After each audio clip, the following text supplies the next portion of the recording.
Ray has paddled his way along many of the great rivers of the world, and with his experience on the water, it'd be good to have him along.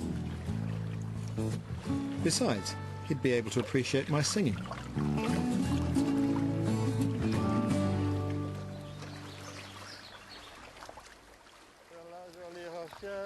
Je raconterai trois jolies demoiselles qui nous mènent, c'est l'Aveyron qui nous mène en haut.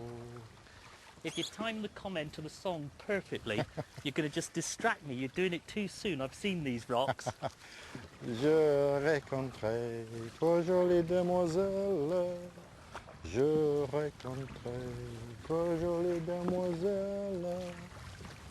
It's a nice pace of life. Yeah. You really do start to feel a part of the landscape. You feel the influences, don't you? The wind. You do. And I mean, a lot of the time I like to travel light and very, very fast. But there comes a time, and I'm really going to have to make the room to actually do trips like this, where being in the place is as important as the actual destination you're heading for. Absolutely. C'est l'Aveyron qui mène, qui nous mène, c'est l'Aveyron. Something like that, I can't remember. I'm not going to understand, you just keep going. Mon revenant de la jolie Rochelle. Very nice.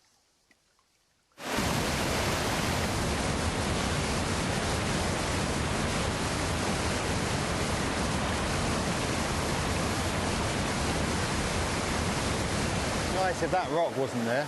Yeah. Because we could go right and come left.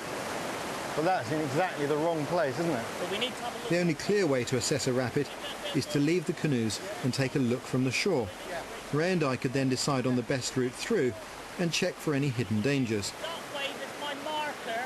But this... When you're hundreds of miles from civilization, the last thing you need is a broken canoe. Where Ray's boat may bounce over the rocks, one mistake here and this rapid can turn mine to matchwood. This rock that's underwater, the wave clip left end of it in that flatter water and then run the diagonal through the deep. Okay. Bits of rock beyond, but they're shallow, they're not a problem. At least it's on the right as well. Yeah. There seems more water here. Yeah. Okay. Sorry? Done. Let's do it.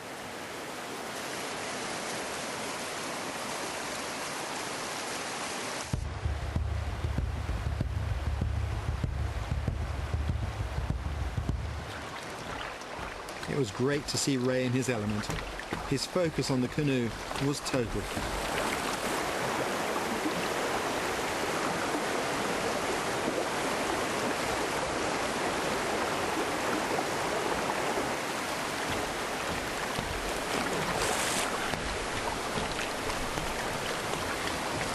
That was nice.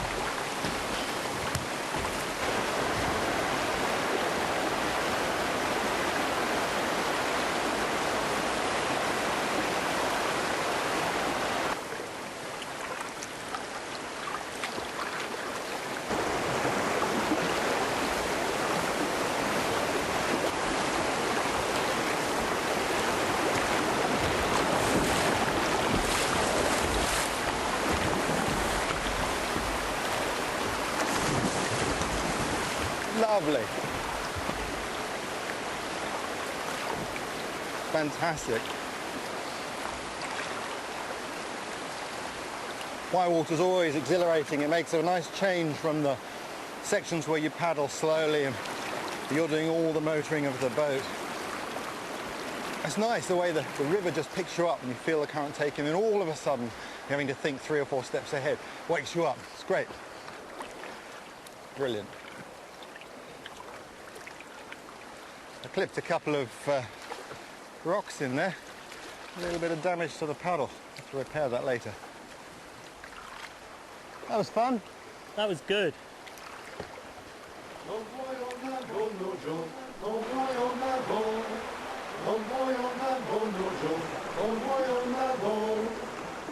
Voyageurs would have run as many of these rapids as possible.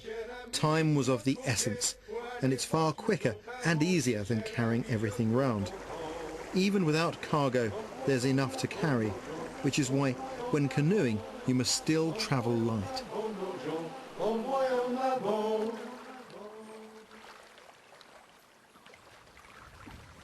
Ah, no song. I think it's your turn to sing. No. Go on, no, give us a song. Most of those that know me wouldn't even dream of hearing me sing. Probably just as well. Very much so. The thing about this section that I like is we keep getting little rapids and little riffles to push us along. Too much of the flat stuff and you have to start working. I don't mind though, because while I enjoy the white water stuff, that's not what the canoe means to me. I think of the canoe as a vehicle, as a means to get me here, to see the other things really. These riverbanks here, we have all these plants. Yeah. This is a habitat that's virtually missing in Britain. You know, we've so tidied up our rivers, we've forgotten what wild rivers are like.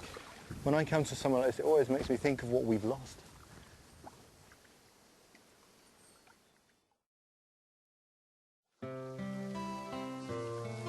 The next day we lost the film crew. The amount of equipment they bring requires a small flotilla of canoes, and they were starting to hinder our progress. There they go. From here on, we'd just use a small camera, and we'd need to be a lot more self-reliant. Once I get smoke, try to maintain a nice even pressure. Lovely smell from this. Lighting a fire is one of the most crucial survival skills. Equipped with just a knife and a piece of cord, perhaps just a shoelace, it's possible to do this in just a few minutes. But the technique has to be learnt. And as with most things, practice, and in my case a lot of practice, has made perfect. Now the notch is full of dust, which is glowing. See it smoking there of its own accord. Oops, I dropped it. Right. Pick that up.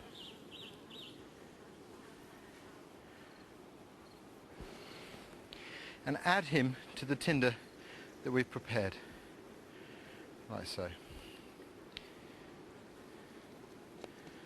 Pinch that in there.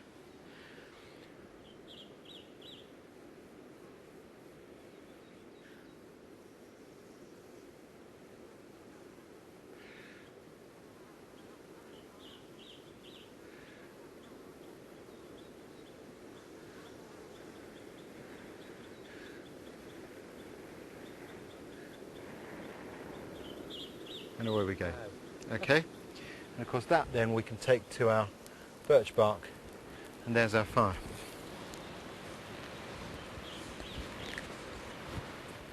Raid asked me to show him how to do this, and it's not as easy as it can look.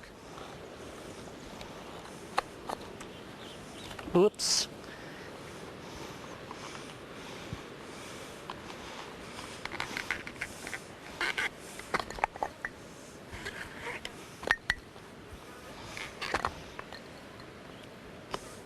Frustration.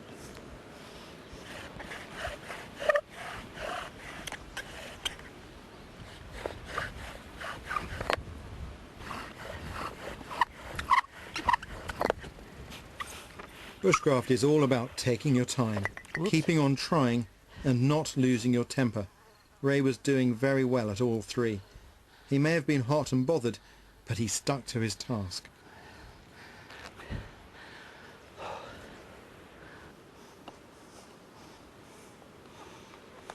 Okay, here we go again.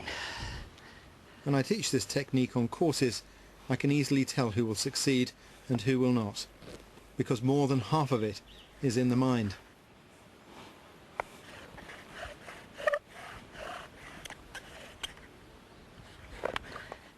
Left foot needs to be closer to the drill, not quite that close. No, I'm just trying to get everything balanced. Good, and yeah, yeah. Everybody feels this the first time they do it.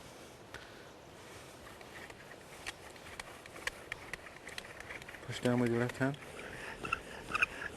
Excellent, keep going. Oh, you're doing great.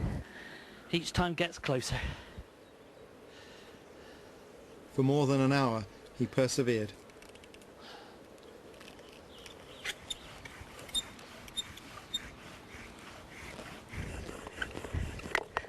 I thought it was going there. That's the best yet. And I'm not going to say anything this time, but when you get that going like that, just maintain it.